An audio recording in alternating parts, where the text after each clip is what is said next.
নমস্কার, আমি রাজকুমার কালনা আয়ুর্বেদিক চিকিৎসালয়ের পক্ষ থেকে জগদ্ধাত্রী পুজোয় সকলকে জানাই প্রীতি, শুভেচ্ছা ও অভিনন্দন। আজ মহানবমী।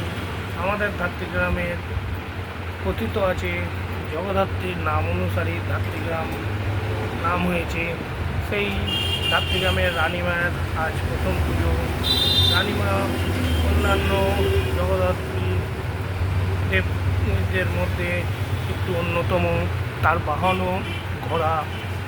আমাদের ধাত্রীগ্রামে আসুন, জগদ্ধাত্রী পুজো দেখুন। আমাদের বলকালা মাঠেও একটি জগদ্ধাত্রী পুজো হয়, সেটা রবিবার থেকে চালু হয়েছে। সেটা মেলা বসেছে, আপনারা আসুন।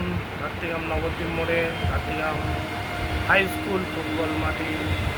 আমি ধাত্রীগ্রামের বাসিন্দা হিসেবে সকলকে আহ্বান জানাচ্ছি। আমাদের কালনা আয়ুর্বেদিক চিকিৎসালয়ের পক্ষ থেকে জগদ্ধাত্রী পুজো উপলক্ষে সকলকে জানাই প্রীতি, শুভেচ্ছা, অভিনন্দন। আজ বৃহস্পতিবার, জগদ্ধাত্রী পুজোর নবমী। নবমী উপলক্ষে আমাদের আয়ুর্বেদিক চেম্বার খোলা আছে। আপনারা যদি আসতে চান আমাদের সঙ্গে যোগাযোগ করুন 6294818559। নমস্কার।